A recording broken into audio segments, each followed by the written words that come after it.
Hey everyone, welcome to my YouTube channel. I am super excited to bring some information on what ChatGPT has to say. I will be asking the questions right here on the camera, right in front of you guys.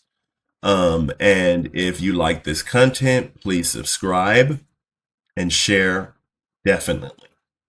So anyway, I am going to be going over the book of Enoch. And like I said, I am going to be asking ChatGPT 5 about it. And I am really excited just to see what ChatGPT has to say about it. And I think that it'd be very interesting. And by the way, if you haven't seen my part one, I do it a little bit different, where I actually type the questions in. And part one is about Moses, Jesus, and Jacob, and what is their name definition. I will be asking about the Book of Enoch on what his name definition is, and hopefully we will reveal some more information and secrets about the Book of Enoch. Let's go. Hey, Derek. Great to have you back. Let's dive into something interesting or fun today. What's on your mind? Yes, so first question is, what is the definition of Enoch? So, in a nutshell, Enoch is a fascinating biblical figure known for being someone who walked with God. Essentially, he's described in Genesis as living a life of deep faith and never experiencing death because God took him directly. His name means dedicated or consecrated. Let me know if you want to dig deeper into it. Yes, I definitely want to dig deeper. So my other question is, did the early church suppress Enoch because its content was too supernatural? That's quite a thought provoking question. Historically, the Book of Enoch was indeed left out of the canonical Bible by most of the early church, and that's partly because it has a lot of supernatural and apocalyptic themes that some considered a bit too out there. So you're not far off. If you want to chat more about it, just let me know. Yes, so the other question is, does the Book of Enoch expose angelic rebellion in a way that threatens modern theology? It's definitely a spicy topic for theologians. The Book of Enoch does have some pretty vivid depictions of angelic rebellion, and those ideas can feel a bit at odds with mainstream theology today. It's a conversation people still have. Another question, why is Enoch quoted in the Dead Sea Scrolls but ignored in the churches today? Yeah, it's an interesting puzzle. The Book of Enoch was indeed found among the Dead Sea Scrolls, showing it had some influence back then. But the early church ended up deciding it wasn't part of the official canon, probably because its themes were a bit out there compared to what they wanted to establish. So nowadays it's kind of on the fringe rather than in the mainstream. Could Enoch explain the origin of demons in a way not found in the Bible? Yeah, that's definitely a unique angle the Book of Enoch brings in. It does have some extra details about the origin of demons and fallen angels that you don't really find in a traditional Bible. It kind of adds a layer of supernatural backstory that isn't officially included in the canon. Okay, so I have another question. Is the Book of Enoch the missing puzzle piece connecting biblical history with ancient giants found in archaeology? It's definitely a compelling theory. Some folks do see the Book of Enoch as kind of a missing link that ties biblical history to the whole idea of the Nephilim or ancient giants. So it definitely gives some extra layers for people who are looking into the archaeological side of things. Let me know if you want to dive a bit deeper. How did an ancient writer accurately describe the earth as suspended in space? It's pretty fascinating. There's a verse in the book of Job that essentially describes the earth as hanging on nothing, which is a pretty remarkable ancient observation when you think about it. It's like they had an inkling of the earth just floating there in space. Do Enoch's prophecies align with Revelation and the teachings of Jesus? In some ways, yes, the prophecies in Enoch do add some parallels with the book of Revelation and certain teachings of Jesus, especially around themes of judgment and the end times. It's kind of like an extra thread that runs alongside those bigger biblical themes. Another question. Why does Enoch describe angels teaching forbidden knowledge like weapons, astrology, and magic? Well, you're touching on one of the really intriguing parts of the Book of Enoch. The idea is that these fallen angels passed on knowledge that humans weren't really meant to have, things like making weapons, understanding astrology, or using certain kinds of magic. So it's kind of like their version of forbidden knowledge that was ever supposed to be handed down. Okay, I also have another question. If I am a Christian, is it very important or not important for me to read the Book of Enoch?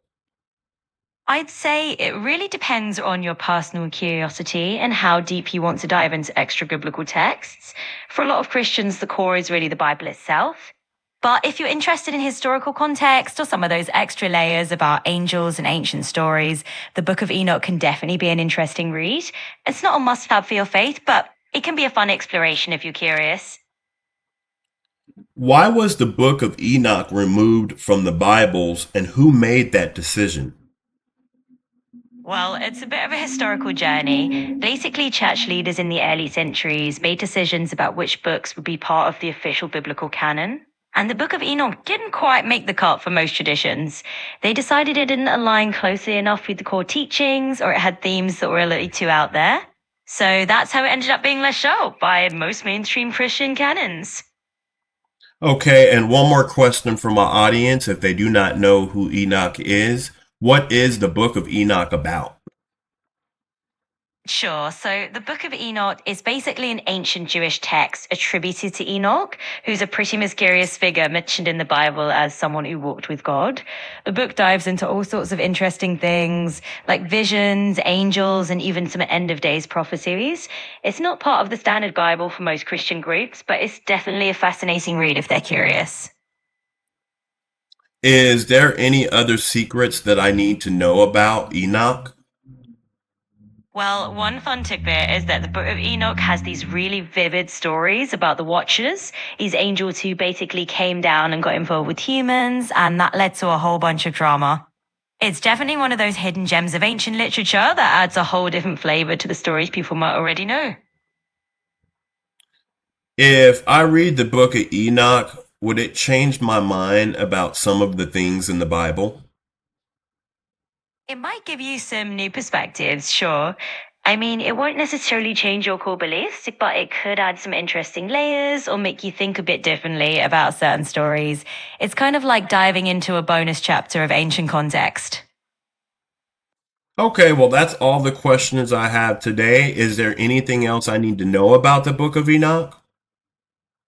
I think you've covered the big highlights. It's definitely one of those texts that can spark some curiosity, but doesn't need to overturn anything you believe. So feel free to dive in if you want and enjoy the read.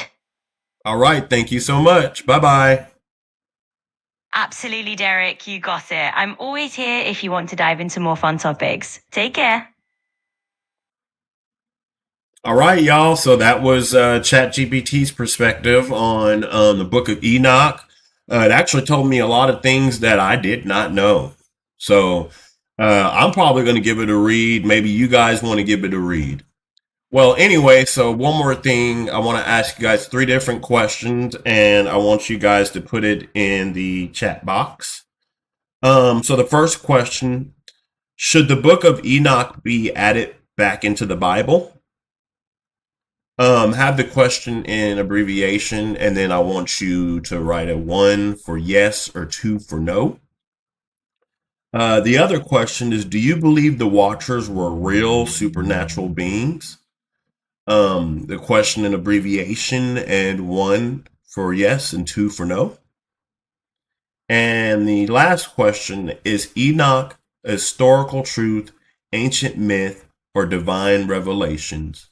Go ahead and put the question again in abbreviation and write 1 for yes or 2 for no.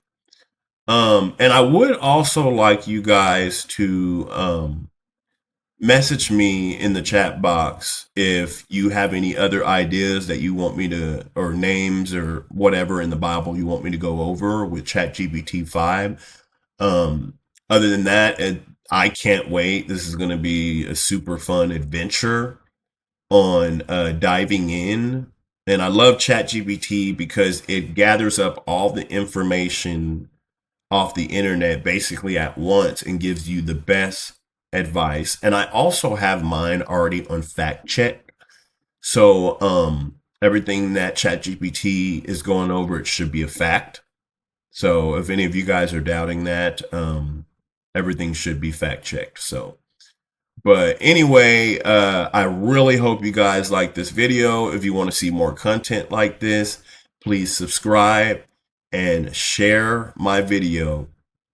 So you guys have a great day, and I will be bringing some more to you guys. This is my part 2. I did part 1. So I will be working on a part 3 soon. So, but anyway, you guys have a great day. Bye.